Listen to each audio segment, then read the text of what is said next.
Саламатсыздар, урматтуу телекөрүүчүлөр, Ынтымак телеканалында Аброй программасын баштадык. Аны мен Феруза Ашымбаева алып барам.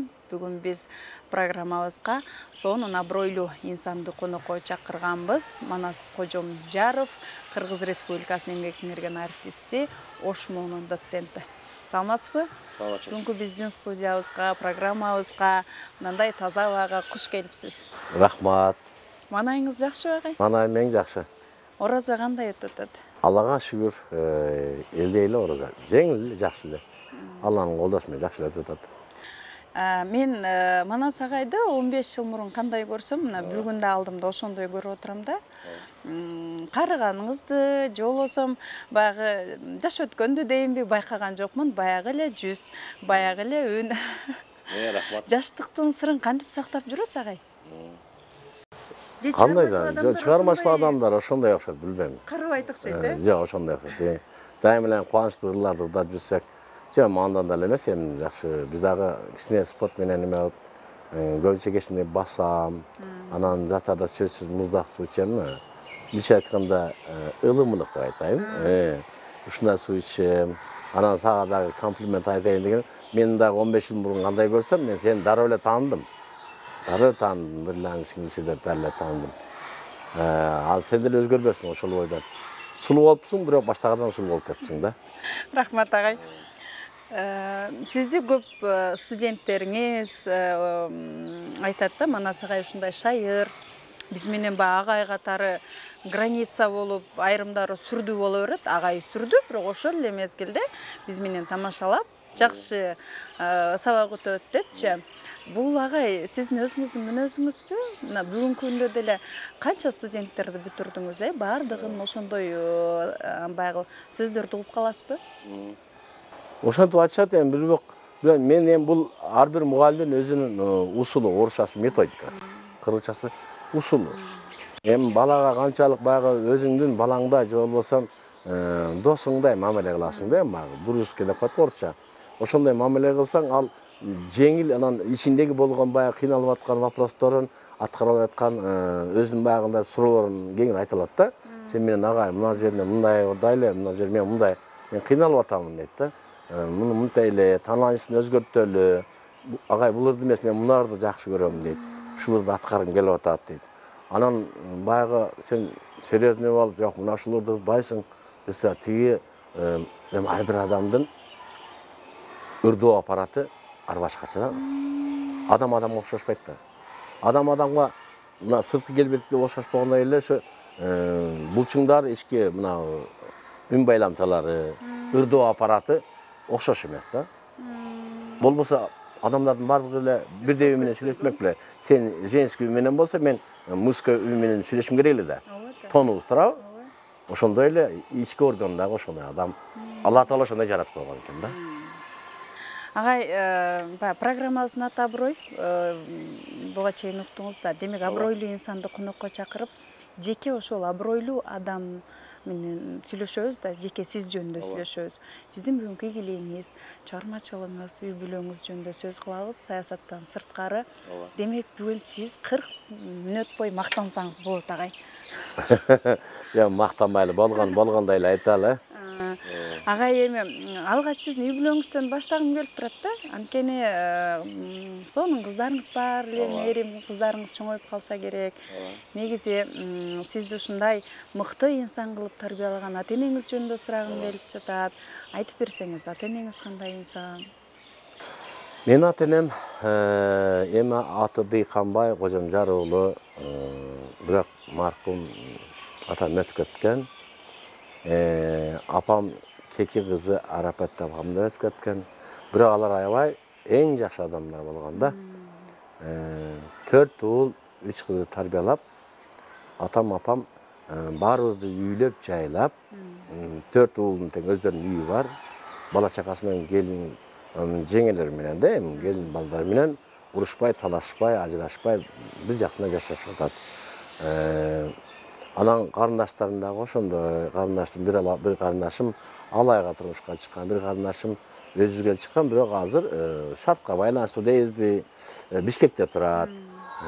Бир эжем биздин Учкун айылынын этегинде Маданият деген айыл бар, ошол айылда турат. Бардыгы бала чакасы менен жашашат. Эми Рамазан айында айтайын дегеним ушу ата менен апамдын жаткан жери жайлуу болсун, Алла бешин берсин. Демек сиздерге сонун тарбия берген экен, бүгүнкү күндө баягы эң баалуу болгон үй бүлө очогу менен алек болуп, балдарды, неберелердин чайын ичип, бир туугандарыңыз отурат экен да, бир туугандардын арасынан чармачылыкка аралашкан барбы дагы? Бир туугандардын арасынан бардыгында эле үн бар. Чоң акам Абдыкалык деген акам мурдайт.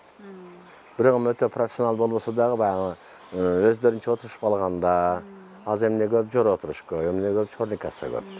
Ошондой классташтары менен, достору менен тойлордо ырдап калат. Бардыгынын эле үндөрү бар. Бирок мага окшоп чыгармачылык жолукка түшкөн жок да, алар техника менен байланыштуу. Бирөө тракторист болсо, бирөө мал чарбасы менен иш кылат. Ушу мен мал чарбасы дегеним себеби менин атам менен апам кандай десем, илгерки убакта ушу 60 булар ушу 60-50 жылдар баш кошкон экен да. Ал убакта экөө тең шартка байланышып окубай калган да. 3-4 класска эле окуган, окубай. Ушу тоолоп, жайлоолоп, баягы ал кезде колхоз совхоз болгон да. Ошо колхоз совхоздун малын багышкан. Атам дагы өзүнүн атасынан Кожомжар, анын апасы бурул чоң энебизден эрте эле калган экен да. Менин атамы мен эң кичине сыймыктанам, азыр 95ке чыгып калды. Суксур деген эжем тарбиялаган экен. Ошол эжем азыр бар, мына Дормастыр айылында.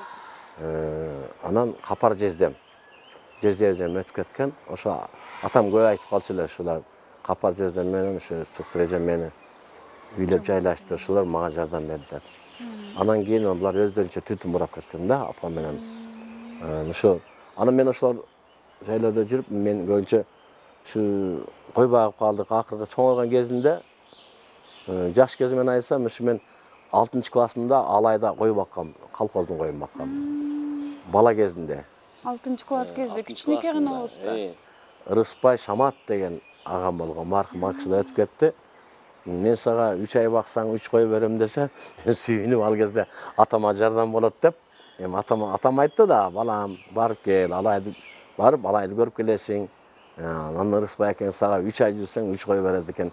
Ар бир айына каникулда өзүңө мектепке кийим кылып аласың дегенден мен аябай сүйүнүп, ошо кезде эле бизди ушундай тарбиялап калдыр да, атам менен апама жардам болот депчи. 3 кой десе, өзүмдү ойлобой, ушу үйдү ойлоп атпайм. Бизде ушундай тарбия болуп калган ал кезде. Ал кезде окуйт эле, китеп окуйт. Койду бердиби анан агай? Жок, тилекке каршы мага баягы реклама болгон окшойт анда.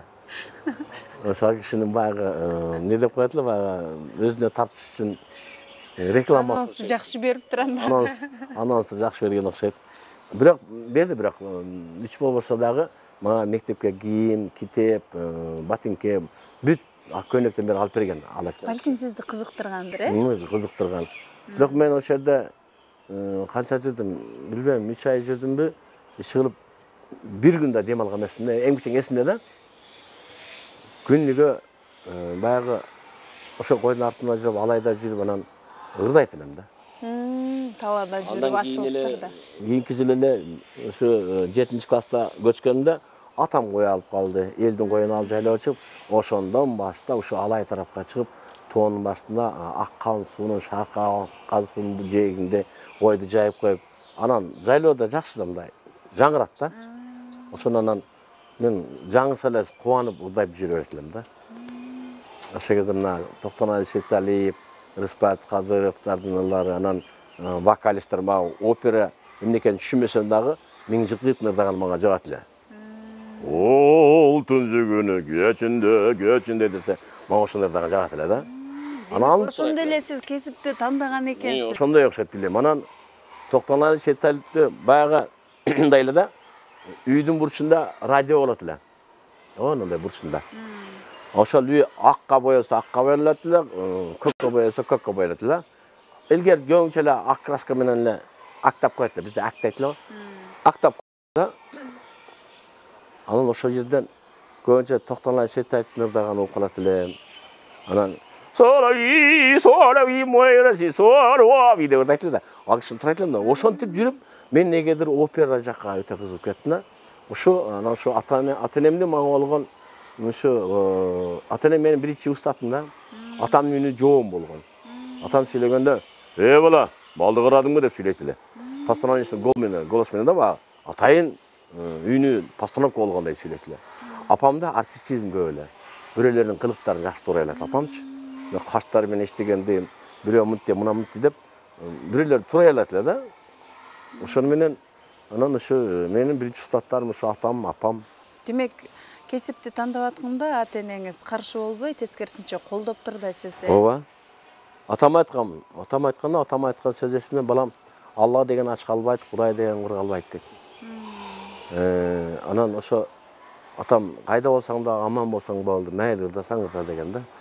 Сен өз кичинеңен бери ырдап келатасың балам, баары ушуларга барасың баягы элдин макулдарга, шибегени капкага ата албайсың дегендей. Баары бир сен ырдайсың акыр түбүндө, бул эми сенин Алланын берген сага берген немеси деген да. Талант.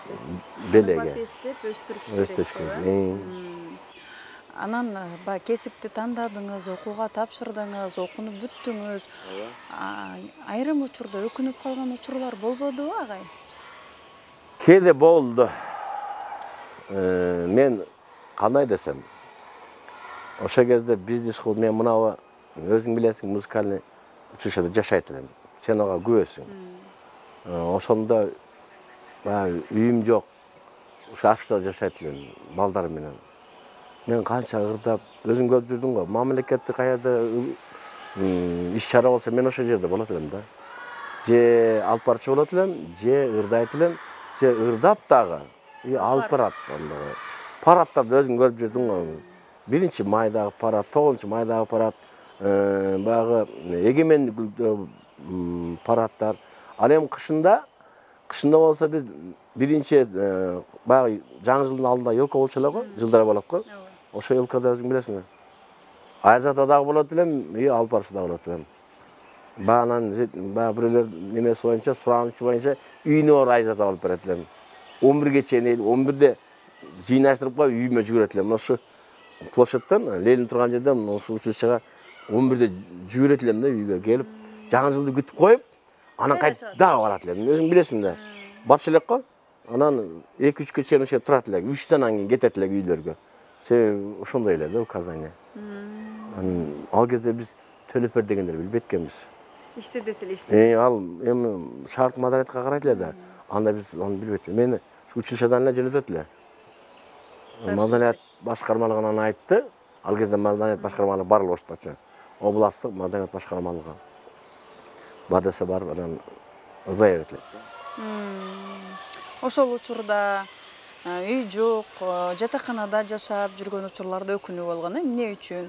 Чармачыл адам болдум. Балким бизнес жагын тандап кетсем, эмне кечеңди бутума туруп, сонун үйдө жашамакмын. Ошондой болду. Мен азыр ошо сен айтканда бирөө мага предлагать эткен да, Кытайдан бар товар алып келебиз дегенде, мен аны менин бажама бергем. Бажам Кудайга шүгүр бутуна туруп, 2 этаж үй салып, неме кылды, кеп эмес, кеп ден соолукта да. Мен ошондо ошо досума бажам өткөзүп бергем да, ошо бала менен тааныштыргам.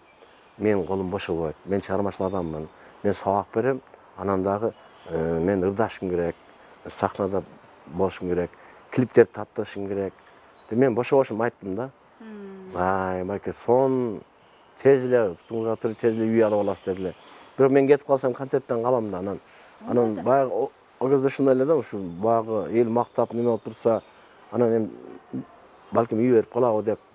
Агай, сизгечи канчалык акча болсо дагычы сиздечи. Бирок бул жагыңыз ачка болуп калат эле да, жан дүйнөңүзчү. Анткени сиз акчаны тандаганыңыздачы. Азыр тескерисинче жан дүйнөңүз толуктар. Ооба. Мен ал кезде ырдамасам тура албайт элем да. Клип тартпасам тура албайт элем. Эмнегедир эми ошо жаш кезде, ошол кезде ошондой болот экен да. Эми Алланын буйруган экен да. Бул мага ошондой Алланын сценарий боюнча мен да ошондой жашоо болсо керек деп ойлойм да. Айтат го, айлардын тешене жазганын көрөбүз дейт. Ансырдай мага деле ошо Алла Таала мага ошондой сценарий жазылгандыр. Биз баардыгыбыз артистпиз да, бул жер планетасында. Онун сценарийин жазган Алла Таала да. Жараткан Алла Таала сценарий жазып коет, ошо бойдон жашайсың. Балким эми ала ошондой жазып койгондор деп анан мен сахнаны ташай албадым да. Чыгармачылыкты ташай албадым. Азыр деле мына байлыкка деле кызыкпайм. Кудайга шүгүр. Бирок Аллага айтканым бар экен, мэриядан, областный эмеден үй алганга жардам беришти. Болгондо да кирпич үй алдым. 2003-жылы мэриядан, областтык акиматтан акча берип, үй алып бердилер. Мен ошо ишенген жокмун. Неужели акыры Алланын ошол кезде айтат да, бир сага ушул заманда, ушундай убакта бир сен үй алдың өкмөттөн деп ушундай көп айтып жүрүшкөн да. Көзү кантип эле деп. Губернатордун таанышы болсо керек, же мэрдин тууганы болсо керек, деп ошолорду бирөөнү ортого салса керек деп, бирок андай болгон эмес. Кудайымдын буйругу. Алланын буйруган экен. Анан ушу азыр Кудайга шүгүр. Кандай десем, байлыкка деле көп кызыкпадым, бийликке деле неме албадым, саясатка такыр кызыкпадым. Мен карап коем эл катары. Азыр үйүм бар, кыздарым чоңойду, неберелерим бар, кыздарым жогорку билимде болду, аялым Кудайга шүгүр үйдө. Азыр баягы мусулманчылык боюнча күйөөсүн күтүп отурат, тамагын бышырып, кечинде оозачарга тамак жасап коеюн деп. Кожоюн келет эле деп. Кожоюн келет деп. Учурдан пайдаланып айтып коеюн, туткан оразаңыздар кабыл болсун, Алла ыраазы болсун. Бар болуңуздар Рамазан айылдар менен. Дагы бир жолу туткан оразаңыздар кабыл болсун. Ошондо канча балаңыз бар агай? Менин 2 эле кызым бар. 2 кызым. Ооба. Мээрим менен? Мээрим менен Зарима. Зарима. Мээрим турмушка чыкты да. Мээрим турмушка чыкты, жолдошу дагы жакшы. Анан 3 балалы болду. Бир уул, 2 кызы бар. Азыр Бишкекте турат. Өзү биздин үйүбүздүн жанында турмушка чыккан. Булондордун жанында. Ошо булондордун жанында, биздин үйдүн жанында да наркөдө. Мен Алладан ушундай тилек кылдым эле да, кыздарым мага жакын жерге чыкса, кыргызга, анан мага жакын жерге чыксын. Өтө жакын эмес, бирок жакын эле депчи. Жакынраак. Анан бир жагынан ойлонуп кеттим. Төркүн жакынын төшөгү жыйылбайт дейт эле. Десем, эми Бишкекке кетип калышты. Мунасага деп. Азыр Бишкекте турушат, кабарлашып турушат. Зарима кызым немеде Араванскийде иштейт, өзүнүн жакшы иши бар. Айлыгы да жакшы. Магистратураны бүтүп атат, мына инфакта.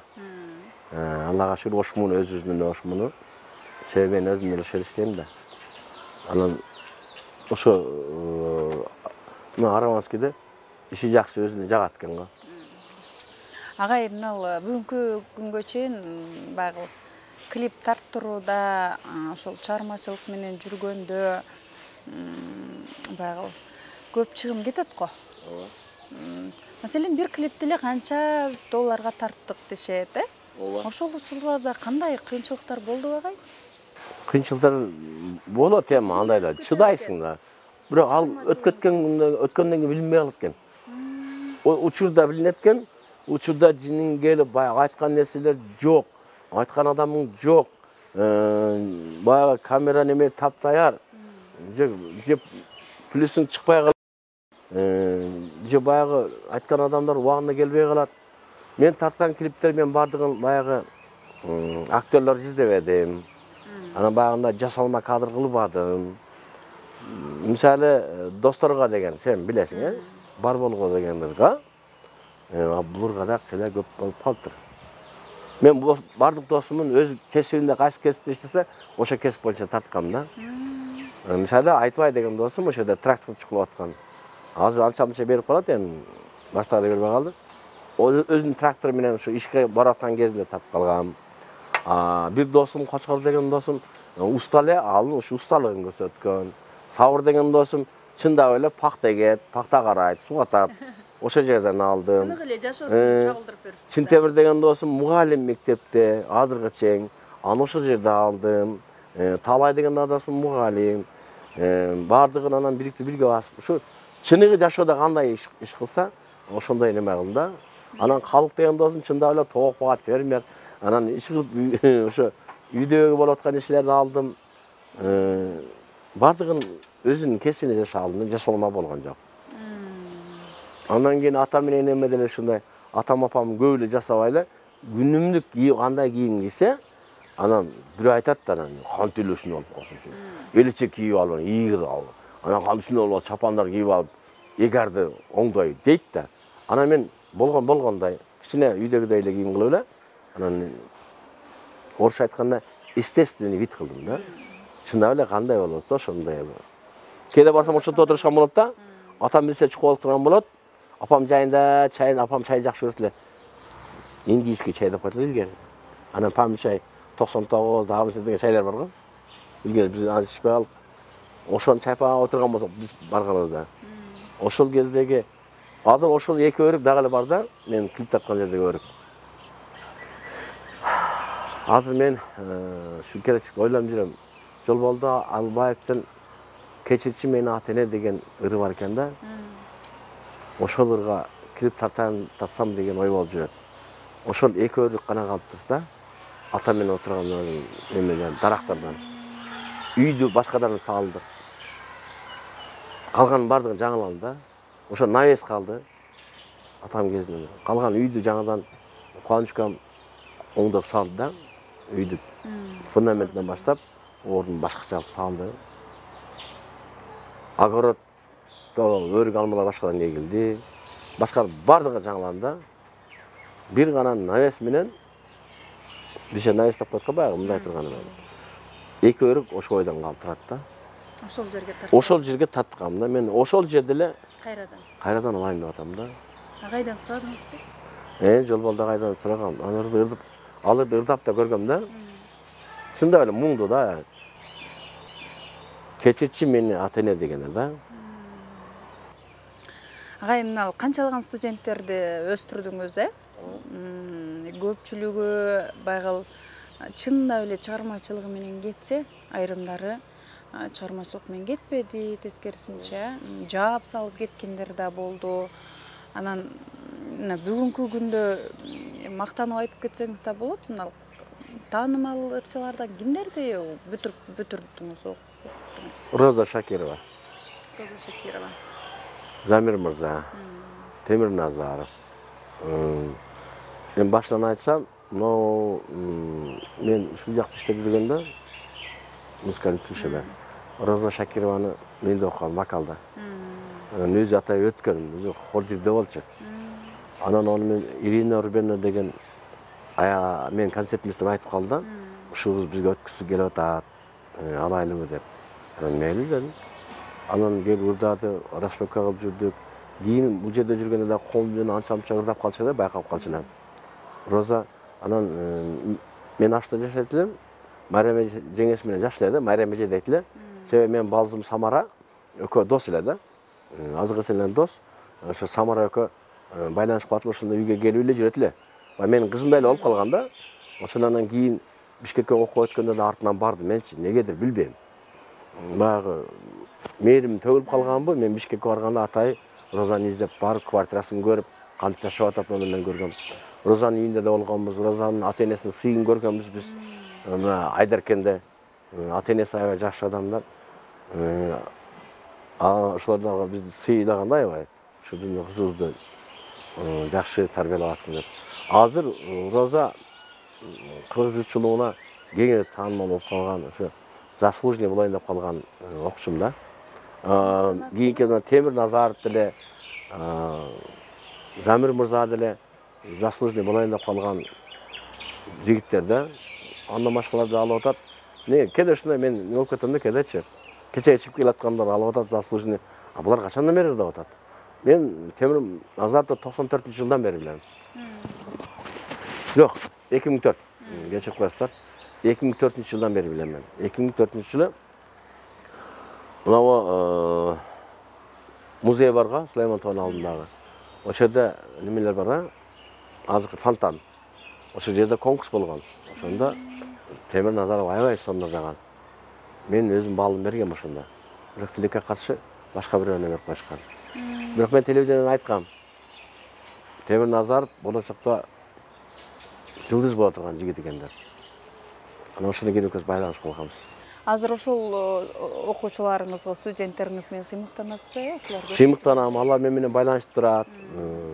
Замир Мырза дайыма агай деп турат, чалып турат. Темир Назаров ар жума сайын эме алып турат. Кабар берип турат, жумаңыз кабыл болсун деп. Анан мен дагы айтып коем, кабыл эме алып коем, жооп жазып коем. Анан азыр дагы сыймыктанган дагы көп нур тилек деген окуучум бар. Бишкекте консерваториянын бүтүп азыр немеде окуп иштеп атат. Азыр Туманбай Колдошев иштеп аткан окуу музыкалык окуу жайда сабак берип атат. Анын Аваз Мажит деген бар, жакшы ырдайт. Мен ырдап чыкты. Айтмакчага клип тарттык. Кечир мени деген ырды жаздым да. Аны мен студент кезде Бишкекте жүргөндө жазган экем. Агай жана 92 жылы. Кечир апа дедиңизби? Кечиргин мени ата-эне деген. Ошону бир куплет ырдап бербейсизби? Мен аны азыр анча жакшы эсиме келип атат, текстин менен, бирок адашып кетемин деп уялып атам да. Ырдап көрүңүзчү. Алыста жашоо кешире, айлыма келсем кечиге, аптыгып кетет жүрөгүм, ата-энем түшүп эсиме.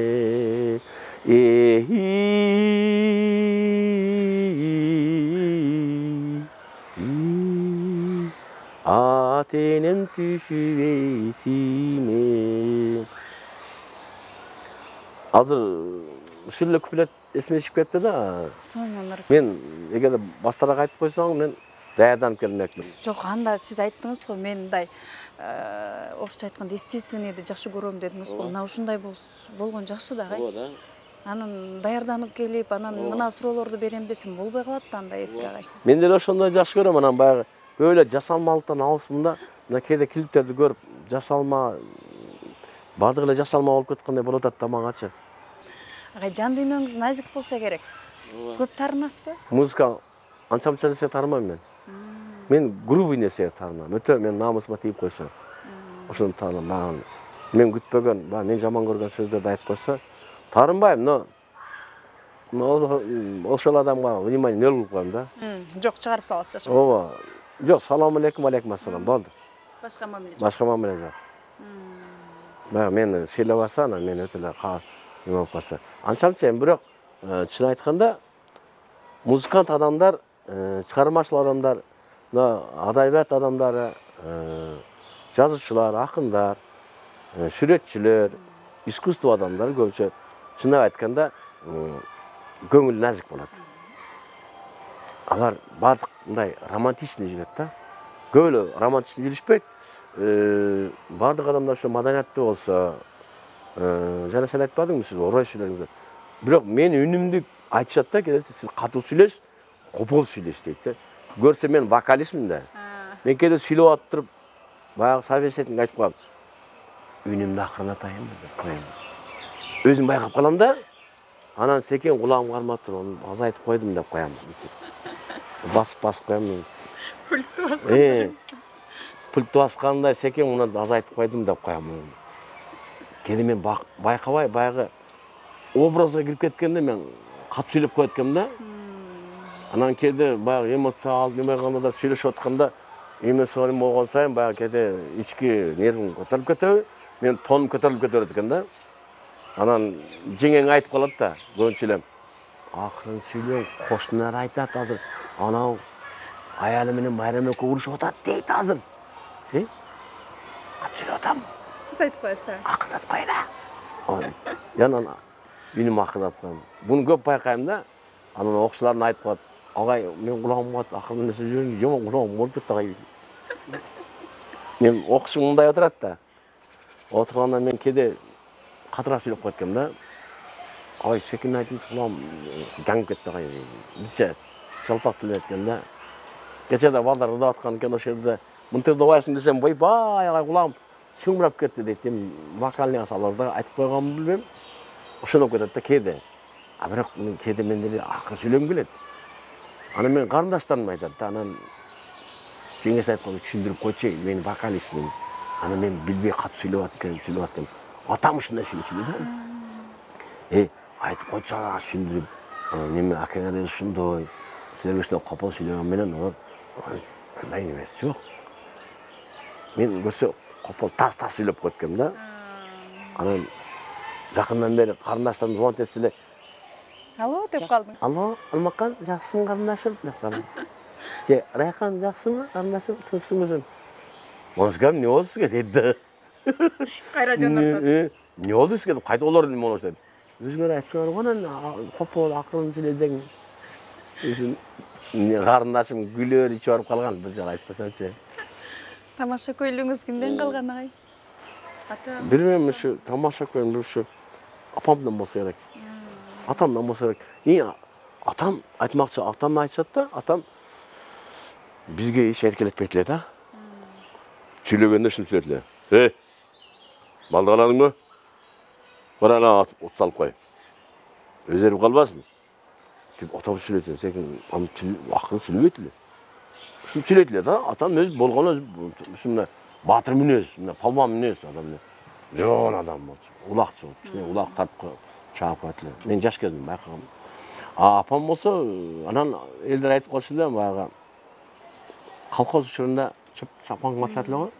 Ошондо теңчилер айтат эле, Дихамай ака жаман күлдүрөт депчи. Бизде Демек балдардын көзүнчө сүрдүү көрүнгөн. интервал, аралык калмайт экен да. Анан биз чын эле атамдан аябай коркот элек. Атам сүрдү эле.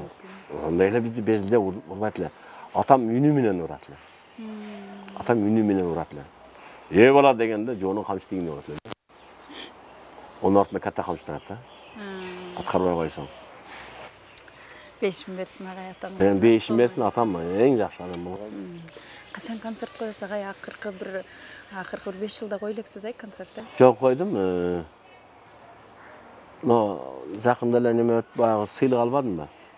Ошондо чай концерт бердим. 2019-жылы. Ошондо чай концерт бердим. Андан деле башка концерттерге катышып, неме болуп жүрөм. Азыр мына күзүндө Кудай буйруса, Алла буйруса 60ка чыгып калат экенбиз. Өзүбүз 40 жаштардай көрүнгөн менен деп өзүм мактап койбоймбу? Чындап. Ооба.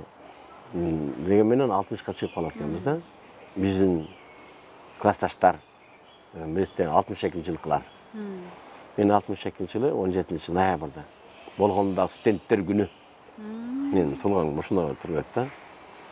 Анан ошондо ойлоп атам, чай концерт уюштурсамбы, концерт берип туруп анан неме алсамбы, азыр айтылып атпайбы, көп ысырапчылык болбосун, жөндөн жөн эле деп. Ошо ойлоп атам, экөөнү бириктирип салсам. Себеби дегенде драмга концерт берсең онон жакшы. Бирок концертке да арендасы бар да. Арендасы бар.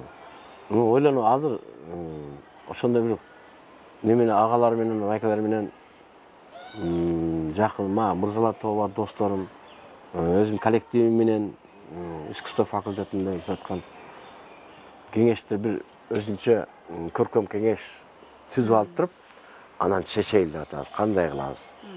Бийил өткөзөбүзбү? Бирок сөз берип койгонуңуз жакшы. Концерт менен кошо. Бирок мен концертте мындай кылайын деп атам. Мен өзүм мурдабай эле этегинде да, бирок башында бүт мен окуткан студенттерде ашудан берген отчетум деген бар го. 60та берген отчетум деп коеюн деп атам концерттин атынчы. 60та берген концерттин отчетум дегенде мен төрөлгөндөн баштап ата-энем бар, тең тушум бардыгын аз-аздан кадр алып кетем да. Слайд-шоуда ушундай кылайын деп атам. Баягы кайерде жашаганыман бери. Балким сен да жүрөм. Анан жашаган жеримде интервью алдырып, анан ошону көрүп анан окуучулардын ошо анан концерттин башында окуучулардын көрсөтөйүн деп атам. Мисалы мына бийил күздө берип калсам, бийилки 4-курстар окуткан окуучуларым ырдайт да, арасынан тандап алам жакшысын. Жакшырдаган, жарай турган, концертке жарай турган тандап ырдатып болгондо живой. Минусовка кетсе, бирок баягы немени ырды неме кыла берет да, жанды ырдайт, немеси музыкасы минусовка болот да. Ошондой ырдап туруп анан окуучуларым ырдап, андан кийин баягы андан кийин неме ушу элге белгилүү болуп калган ушу окуучуларды чакырсам деп атам. Бүт бардыгы. Сонун агай. өткөрүшүңүз керек, анткени биз күтүп калдык да, баягы өзүңүздүн азыр айтып атсаңыз мен элестетип койдум да. Демек, сонун концерт болот деген үмүттөмүн. Азыр мына телевизорду көрүп отургандачы, балдарыңыз, студенттериңиз, ата энеңиз, бир туугандарыңыз жөнүндө сүйлөштүк да. Жеңемди кантип алгансыз өзү бир аз? Мен айтпадымбы, менин ата энем мал чарбачылыгында иштеген деп, ошол жерде мен Майрам эжең экөөбүз кошуна жашап калганбыз. Макал бар го, кичинеңде сүйгөнмүн, чоңойсуң деп жүргөнмүн дегендей. Анан Майрамдын чачы узун эле. Анан менин эжем экөө эшикти шыпырышат эле. Спор жарышып этип алып. Эртең менен илгери ушундай эле го. Эртең менен кыз балдары же болбосо келиндери эшик шыпырат эле.